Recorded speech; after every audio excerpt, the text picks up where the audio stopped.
राजकारण, समाजकारण, कोकणातील प्रत्येक घडामोड. सिंधुदुर्ग 24 तास आता नव्या रूपात. सिंधुदुर्ग संवाद, ताज्या घडामोडींसाठी आताच सबस्क्राइब करा. यंदाच्या हंगामात बदलत्या वातावरणाचा मोठा फटका आंबा आणि काजू बागायतदारांना बसला आहे.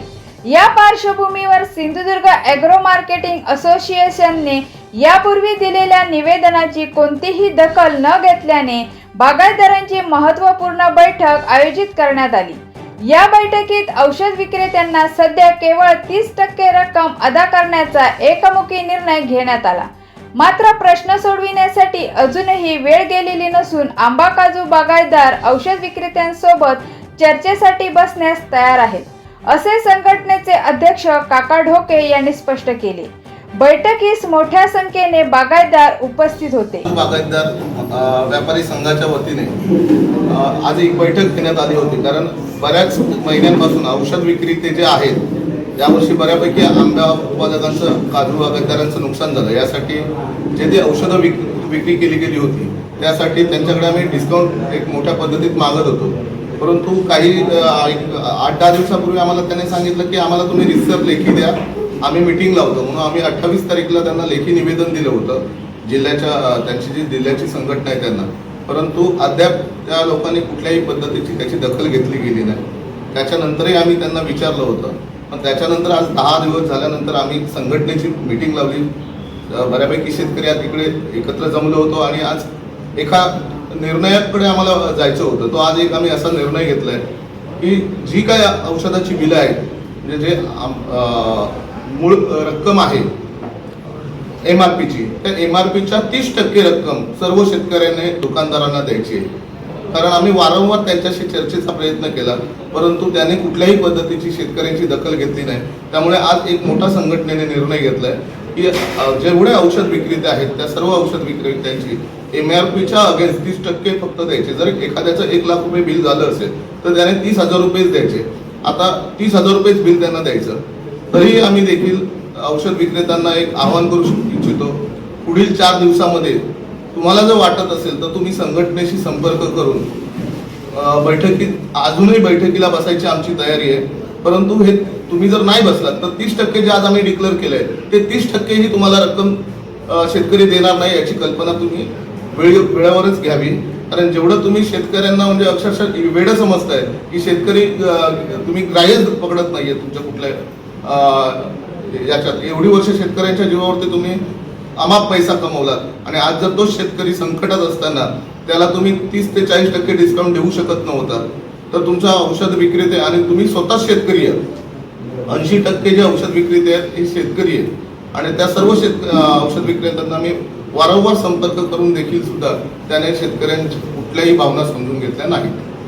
तो आपल्या मागण्या घेऊन वारंवार रस्त्यावर उतरतो, आंदोलनं करतोय.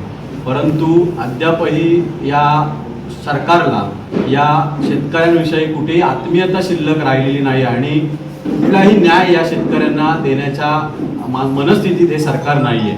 हे धनदानग्यांचं सरकार आहे हे वारंवार आपल्याला माहिती आहे.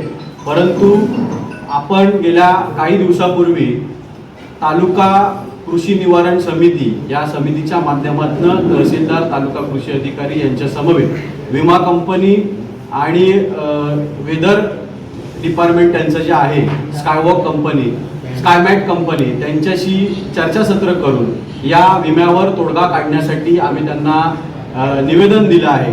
परंतु अद्यापही त्यात कुठेही मार्ग निघालेला नाही आहे.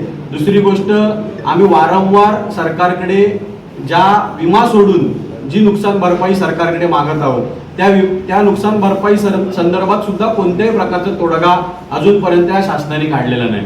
पंचनामे करून जवळपास आता 1 महिना पुढचा उजाडत आलाय, तरीही अजून शेतकऱ्यांना दिलासा द्यायचा की नाही या मनस्थितीत हे सरकार आहे. 22,000 रुपये जी रक्कम आहे ती शेतकऱ्यांना मान्य नाही. या आजच्या बैठकीत आम्ही हा निर्णयापर्यंत पोहोचलेलो आहोत. ही रक्कम आम्ही स्वीकारणार नाही आहोत. जी आमची मागणी आहे, हेक्टरी 5 लाख रुपये, कलमाला 5,000 रुपये आणि काजूला हेक्टरी 3 लाख रुपये, या मागणीवर शेतकरी आजही ठाम आहे आणि ती मिळाल्याशिवाय आम्ही गप्प बसणार नाही आहोत. जर या येत्या 2-4 दिवसात याच्यावर कुठलाही प्रकारचा निर्णय या सरकारने घेतला नाही तर पुढील आंदोलनाची दिशा सन्माननीय राजू शेट्टी साहेब यांच्या नेतृत्वाखाली पुढील आंदोलन हे पुढच्या 10-12 दिवसात आम्ही करणार आहोत आणि याचा अल्टिमेटम म्हणून आजच्या पत्रकार परिषदेतून सरकारला आम्ही हात जोडून विनंती करतो की तुम्ही म्हणताय सरकारला शेतकऱ्यांना रस्त्यावर उतरू देणार नाही, पण तुमची ती मानसिकता नाहीये. रस्त्यावर उतरल्याशिवाय आम्हाला न्याय मिळणार नाहीये हे आम्हाला माहिती झालंय. म्हणून येत्या 3-4 दिवसात तुम्ही जर आमच्या संदर्भात योग्य तो निर्णय घेतला नाही तर सगळ्या शेतकऱ्यांना घेऊन पुन्हा आंदोलनाच्या पवित्र्यात संपूर्ण आंबा बागायतदार आणि काजू बागायतदार आहे. ती विशेषतः कीटकनाशकांचे पैसे भरणे किती भरायचे या संदर्भात होती. तर त्याच्यात जो निर्णय आज झाला तो नाईलाजाने घेतलेला निर्णय की शेतकऱ्यांना गृहीत धरलं गेलं की ते आणून पैसे भरतील पण शेतकऱ्यांनी जर पैसेच मिळवले नाहीयेत तर आणून काय भरणार. आणि एक संघटना म्हणून त्यांना एक काहीतरी होतं की ते काहीतरी ह्याच्यामध्ये करतील. तर आता शेतकऱ्यांनी जर आता पैसे दिले नाही त्यांचे तर हे लोक काय करणार आहेत. हे लोक यांना न्यायालयात घेसतील, कोर्टात घेसतील आणि त्यांना जेलवारी घडवतील. म्हणजे त्यांना हेच अपेक्षित आहे. हे याच्यातून दिसतंय की जे शेकडो शेतकरी पैसे देऊ शकणार नाहीयेत कीटकनाशकांचे ते त्यांना यांना जेलमध्ये घालण्याचे त्यांचे एकंदर प्लॅन दिसत आहेत.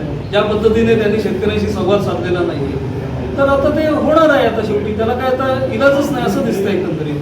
कारण 30% रक्कम भरणं हा जो जेव्हा विषय आलेला आहे तेवढे MRP वाटेल तशा MRP असतात कीटकनाशकांच्या आणि त्याच्या 25% जर कॅशने काही शेतकऱ्यांना याच कीटकनाशक विक्रेत्यांनी औषधं दिलेली आहेत ही वस्तुस्थिती आहे.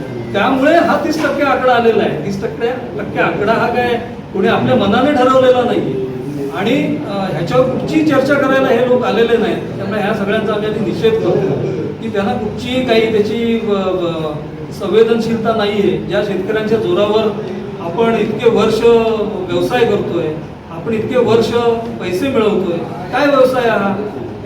औषधं आणायची आणि डिस्ट्रीब्यूट करायची. हे स्वतः बनवतात का औषधं, स्वतः संशोधन करतात का. एक प्रकारचं ट्रेडिंग आहे, ही विक्री आहे आणि त्याच्यातून ते नफा आज कमवत आलेले आहे. ते शेतकऱ्यांसाठी सोडायला त्यांना जरा सुद्धा काही वाटत नाहीये. तर माझं स्पष्ट मत असं आहे की शेतकऱ्यांना जेलची वारी घडवणं, शेतकऱ्यांना गुन्हेगार ठरवणं आणि शेतकऱ्याची रवानगी जेलमध्ये करणं हीच या कीटकनाशक विक्रेत्यांची एकंदर हे दिसते. कारण याची याचा परिणाम हाच होणार आहे शेवटी. त्यामुळे त्यांना त्यांच्यातल्या काही जणांना आम्ही आवाहन करतो की त्यांना जर काही वाटत असेल तर त्यांनी शेतकऱ्यांशी संवाद साधून या रकमेचं सेटलमेंट करावं. आणि राहिला दुसरा विषय की नुकसान भरपाई 22,000 काय 500-200 जी आहे ती क्रूर चेष्टा आहे अक्षरशः. त्याच्यापेक्षा सरकारने ती दिली नसती तर जास्त बरं झालं असतं. आम्ही म्हटलं असतं की ठीक आहे आम्हाला मिळाली नाही. तर ही 22,500 काय मी व्यक्तिशः सांगतो की मला हे 22,500 अजिबात नको. गव्हर्नमेंटला 22,500 द्यायचे असतील तर माझ्या विद्याधर जोशीच्या नावावर कृपया ते पैसे माझ्या अकाउंटला पाठवू नयेत ही नम्र विनंती. सिंधुदुर्ग 24 तास आता नव्या रूपात. सिंधुदुर्ग संवाद ताज्या घडामोडींसाठी आताच सबस्क्राईब करा.